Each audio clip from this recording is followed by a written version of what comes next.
My favorite. It's Judd's Hockey Show. Reckless speculation. Oh, yeah, it's silly season. Reckless speculation time. Judd's Hockey Show. Judd, Declan, Jessi, Pierce. And I want to get right to it because the National Hockey League draft is actually, it's weird. They've, I think for the first time that I can recall, moved it to a Wednesday, Thursday of next week. And so we are going to, I think the next week is going to be action-packed, filled with speculation, reckless speculation, and some what turns out to be facts. But Declan Goff, you ran this past me this morning from Greg Wyshynski, Puck Daddy, ESPN.com, with a trade scenario, a trade idea between the Wild and Jets. So let's get right to it so we all can react. I believe, and isn't the artist formerly known as Puck Daddy? Because wasn't his Puck Daddy days at Yahoo? I was going to say, how many people remember the Puck Daddy? That was like my favorite go-to. It's a great name. It's a great moniker, Puck Daddy. Okay, so NHL, ESPN.com has 6 NHL trades they want to see, and one of these is from Greg Wyshynski, as Judd just said there. So here's the trade between, by the way, 2 Central Division teams in the Wild and Winnipeg Jets. So the Wild would get Mark Scheifele, center. Nice guy who scored a lot of goals, 41 last season. Power play specialist. And a 2024 third-round pick. So they get Winnipeg's pick in next year's draft, plus Mark Scheifele. You get your number 1 center. That would solve a need. Giving up, the Wild would give up Carson Lambos, a highly regarded, I don't know if highly regarded is the right word, a nice defensive prospect, who, by the way, is a Winnipeg native. A 2023 first-round pick. So the Wild's first-round pick in this year's draft, which is the 21st overall selection. And a 2024 second-round pick. So they'd give up next year's second-round pick. And they'd give up Frederick Gaudreau. So to recap that, the Wild get Mark Scheifele, a 2024 third. Giving up Carson Lambos, your 2023 first-round pick this year. A 2024 second-round pick next year. And Frederick Gaudreau. That is the trade. Jessi? Hard pass. I have a no. Like, and as you continued to list what Winnipeg gets back, absolutely not. Mark Scheifele, you don't know if he's cooked, right? He is 30 years old. I mean, Winnipeg is kind of a dumpster fire right now, so they're going to be tempting a lot of people with a lot of turnover. It sounds like Blake Wheeler might be bought out, in fact, Minnesota's own.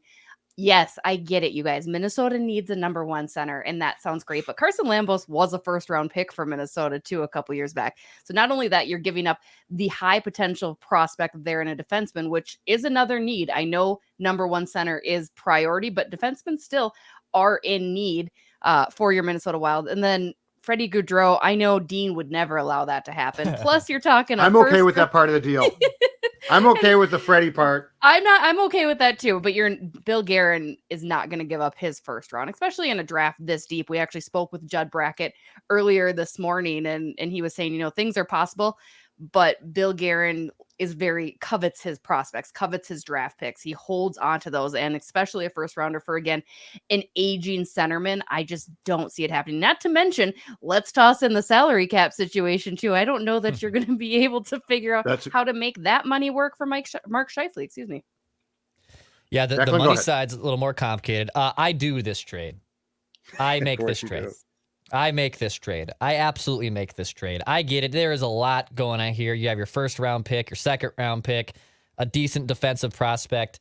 I mean, if I'm splitting hairs here, yeah, I'd probably would like to either do a pick swap in the first round or do something similar where I'm not giving up a first and a second for a 30-year-old center. I get that the tag is a little higher there.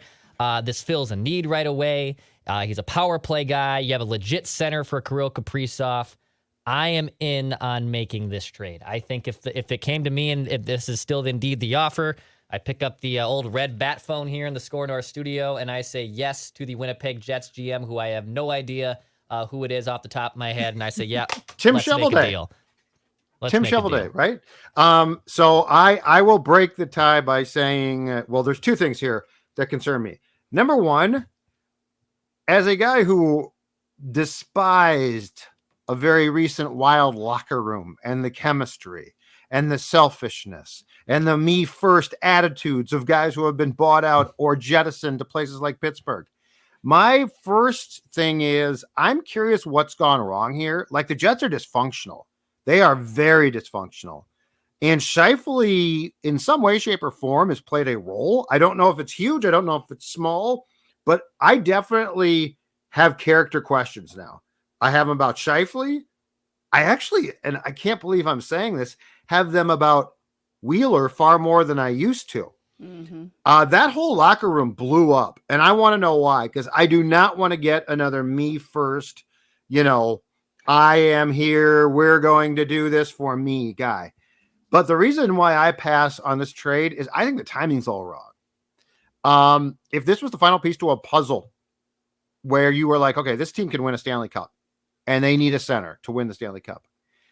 But honestly, you guys, the more I think about this, I don't even know it's a playoff team in 2023-24. I'm not positive of that. And the other thing is, I think you're going to have to bite the bullet a little bit, take some risk here, and tell Caprizov, we're going to compete. We'll be as good as we can be, but we're not going to trade pieces to try to be good right now, because I don't see a clear path right now.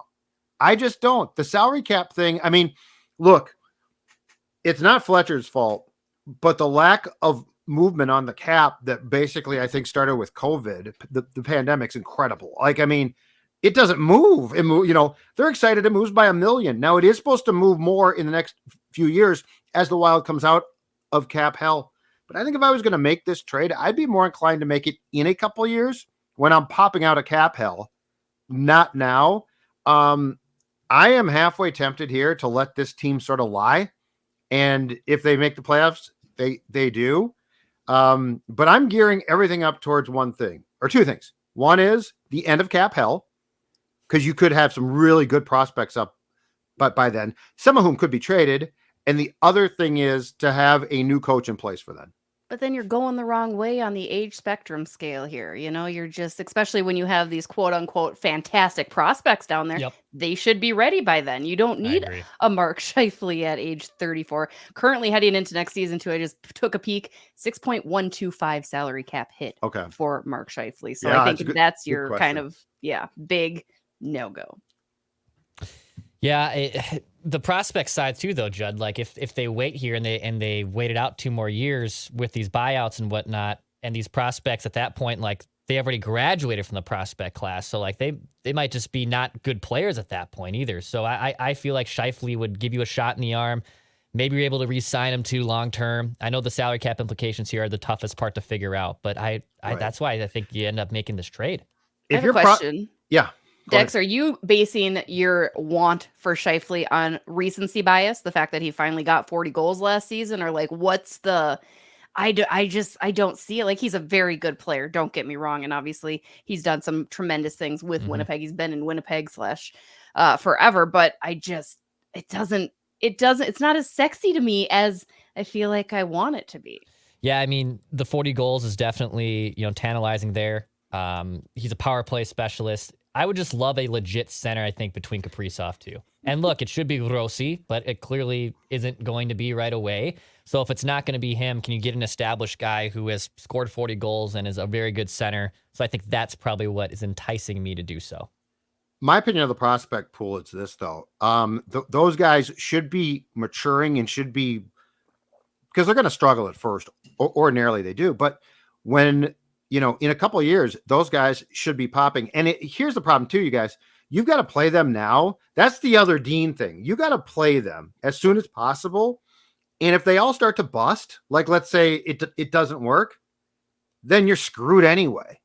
So I just feel the timing of a Scheifele move right now is wrong. And if you're giving up a first round pick and basically another, in Lambos, another first round pick, I just feel like the price is too high for a team that's not there yet. And so I think if this whole thing comes together the way that it should in a year or two, you should be really, really up that hill with your own players, with your prospects, that you moved on from young guys. And look, we still don't know. I mean, if Rossi's a bust, that is a huge indictment. Mm-hmm. Like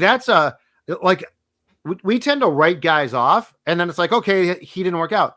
Well, no, he's the 9th pick in the draft. Like that's not I don't think him being a bust is just the option of it's time to move on.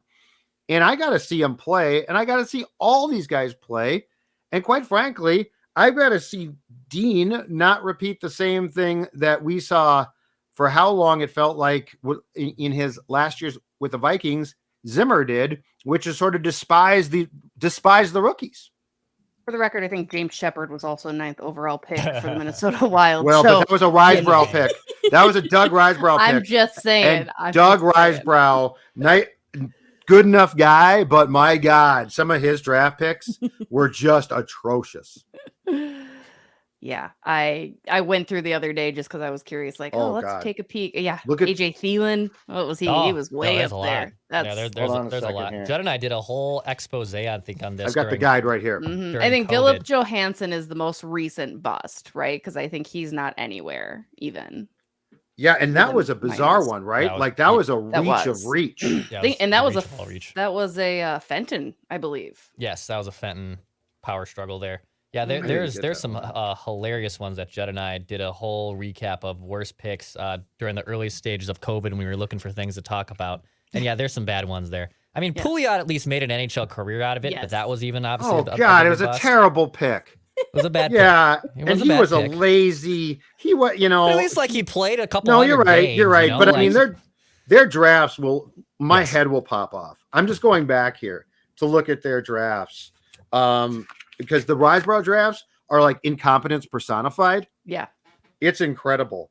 And what's weird is the first draft, his first 2 picks in 2000. So the third pick overall, Gabrick, great pick. The 33rd pick, Nick Schultz. And then in the first round, the next year at pick 6, he takes Koivu, which is actually a fine pick. But after that, by 2004, AJ Thielen, who was from Stillwater, right? Yes.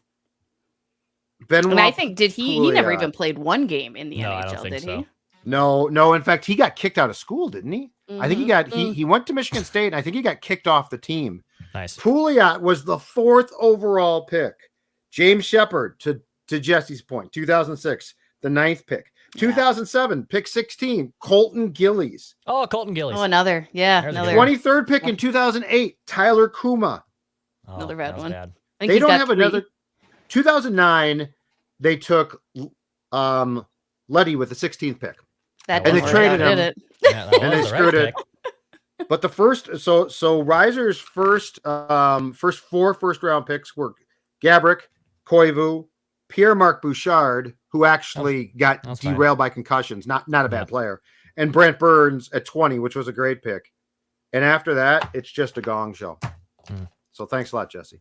No problem. I have more reckless trade ideas here. As long as Judd's put away the yearbook and we can get more into these trades. Hey, how about this one too? Old school North Stars, huh? And there's a North Stars one. I'll give you some draft picks. I apologize, Dex. I apologize. No, that's okay. This unbeknownst. You learn the Judd quirks of what you want to push, and also oh crap, if I go down that path, I know where it leads me.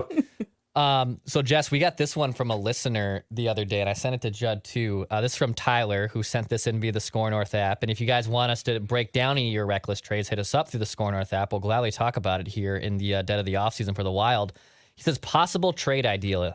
And by God, this is very reckless. But I want your opinion, Jess. If the Blackhawks came to you and wanted Kirill Kaprizov, would you trade him for the #1 overall pick, Connor Bedard? Not sure if it would take more than just Kaprizov. I don't want to trade Kaprizov. He is by far the best player the Wild have ever had, but Bedard is a franchise-altering player and happens to play the position the Wild have the biggest hole in. So, Jess, now you're the GM. They called you. Kaprizov for Connor Bedard, that top overall pick in the draft. What do you say? Just straight up 1-for-1, huh? Yeah. We're just going with the generational player for a kid who did not want to come to Minnesota. You're going to ruin Connor Bedard if you put him here, too. Just like they'll ruin him in Chicago. Let's be honest. No, I probably don't. I mean, I love it. I think it'd be great. And he is a generational player. But look at what happened to Connor McDavid, and he's in Edmonton, and it's just going to be a lot of similar factors here. You don't have anybody around him. It doesn't matter if you have this amazing player sometimes. They can't do it by themselves, so it's not going to help Minnesota.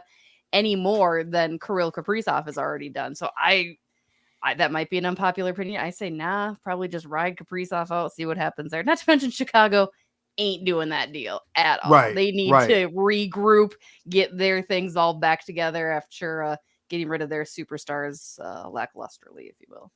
I do it in a heartbeat. I do it before you can get Kaprizov's last name out of your mouth.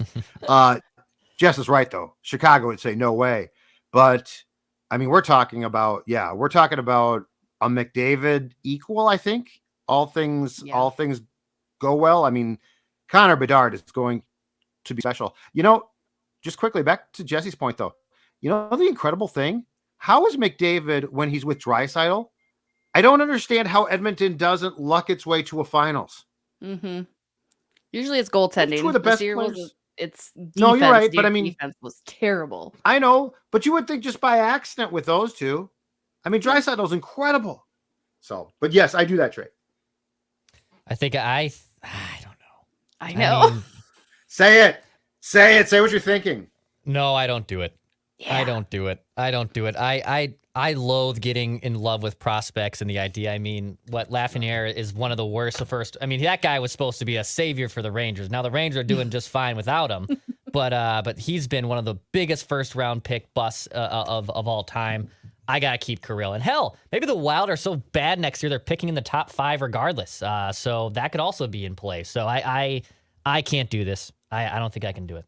I'm curious what the Wild fan base's reaction would be, because everybody does know what Connor Bedard is going to be. I mean, I don't think you mentioned Lafreniere. That's a fantastic comparison, but I think he's more along the McDavid, Sidney Crosby, Alex Ovechkin parallel, right? But they love Caprizov here obsessively. So I do wonder, like, could they shift? Would they be okay with that? Because you're right, Dex. Prospects, there's a very small group of people who just love and eat and want all of that talk about the same players over and over again. And others are probably like, I don't know, he did well for Canada. Cool. Sounds great. Like, I think Caprizov has won the fans here. I'd be curious to see their reaction to it. Bedard's really, really special, though. To your point, Jess, he's way more along the lines of like McDavid and Crosby. Like, if this was just a really good first round pick, no way. But again, Chicago would not make that deal. That deal swap 1-for-1 would not be made. Partially because you immediately get 3 years of team control of Bedard at cheap. So I don't think the Blackhawks would. I think the Blackhawks would say no thanks. Wait, but it would help out the salary cap situation for the Minnesota Wild, then, wouldn't it? Huh? Yes, that's what I'm saying. I would do that. I would if the Blackhawks called me up, I honestly, hey, would you take the top overall pick for Carr? I'd be like, yes. Don't even say Ill or Kaprizov. I would make that trade. I think that trade would be. But I mean, this kid's going to be special. I fear the Blackhawks are going to do things right here, and I fear that the Blackhawks are going to get good fairly quickly. Probably not this next season, but I could see it coming. I think Luke Richardson's a good coach. Mm-hmm. Yes, the Ducks would be fun. Zegras and who are they going to take it to? I've seen this Russian kid that said he wants to play with Caprizov, I think, and there's some concern about taking him, but he's considered potentially the second best player. But Fantilli of Michigan is I love that kid. I think you go Fantilli. I think it'd be silly not to, really. Silly not to go Fantilli. Silly not to go Fantilli. Start the slogan now, Anaheim's Ducks fans. Do it. And Declan's like, I hate prospects. Yeah, I hate him. Nobody hates prospects like you. You don't even have fun with the talk of prospects. No, I don't. I get just so it's because of the Twins. It's just probably because of the Twins. I get so sick of people just loving up on prospects that like 1 out of 10 maybe hits their percentile, where the other 7 never sniff the show and the other 2 become serviceable journeymen. Like I don't get it. I think there's so many other good things to pick a lane on, and prospects to me is not one of them. You got to watch World Junior Championships more often. That's fine. God. No, and I love college hockey. No, you mock me when I do that. Every year I'm like, I'm so excited for the World, and you mock me. You do get a little too hyped up for World Juniors. Yeah. I love World Juniors. I'm with you, Judd. That's my favorite. It's TSN. Mm-hmm. Oh, I love their coverage. Sweden versus Germany. Yeah, I can't wait. It sounds awesome. It is awesome, and it is my geeky version personally of the NCAA basketball tournament. That's what I think of it as. It's just wall-to-wall hockey. It's great, and the talent is off the charts. Agreed. I love it. And We'll get them on our page We'll eventually. See. We'll see. Yeah. We'll see. All right, Joe, what else you got for us? Anything else? No, that's all I got. Okay. It's too reckless speculation trade. I had Those are questions. aggressive speculations. I too. had questions, but so last thing. Uh-huh. Current prediction. I think I asked this last week, and I will ask it next show as well. But do you think the Wild makes a trade of substance at the draft, Jessi? You know, it's funny, and I hate like reading into it. As I mentioned, we spoke with Judd Brackett, who's the director of amateur scouting this morning. Great name. And it is such a good name, right? And he's a cool guy. Two and I Ds, think right? actually, yes. I think Okay. he's got to he's got to kind of have a good draft. Not to say he's had poor drafts, but I think he's got to kind of start knocking it out of the park a little bit. But it didn't seem like they were too anxious. He knows that they're not going to be able to move up in the top 3, not even the top 5. They're looking at anywhere from 10 to the bottom 32. So I think interesting enough to me, he kept mentioning it, that Billy G's talking about moving back. Now, as Vikings fans, I'm sure you hate to hear that, but you're used to it. So, I mean, I wouldn't be surprised if they move back. I don't think they're going to do as big of a splash as I want them to, mostly because I'm bored. Like, I couldn't even find my recorder today, you guys, to do the Judd Brackett interview because I've been out of commission for so long. Your kid stole it. Declan? Yeah, I would like to see him do something. And just like I just crapped on all these prospects. So, like, I'm watching all these names come across the board. I'm like, I don't know who 90% of these guys are. So if you're going to make the trade for an established guy, i.e. Mark Scheifele, I'm all excited about that. I think that'd be a lot of fun. So yes, I would love for them to do something, shake things up a little bit. I think a veteran goes. At the draft. Okay. Say it. I think they got to clear some space. Say it. Yeah, say it, as you just said to us. Foligno, maybe. Yeah. Foligno, perhaps, comes to mind. I also think that they will trade the rights to Dumba. Oh, that's Before good. he gets to walk.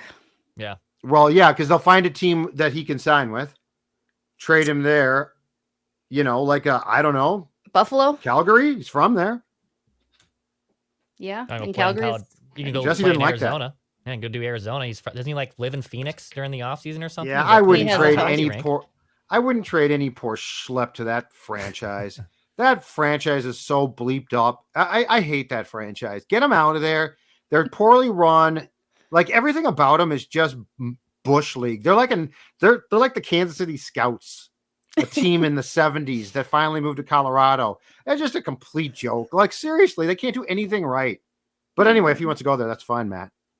Yeah. Go for No. it. But I get a draft pick for him. Yeah. In the third All right. round would be nice. All right, before we go, I want to talk to you about throttle therapy. That's right, on land and on the water, and it all starts at the lodge. I'm talking about the Power Lodge. Look at that on the lake. Such a short time to be out there now, right? But when it's perfect, and there's nothing more perfect than getting a Bennington because those things are gorgeous.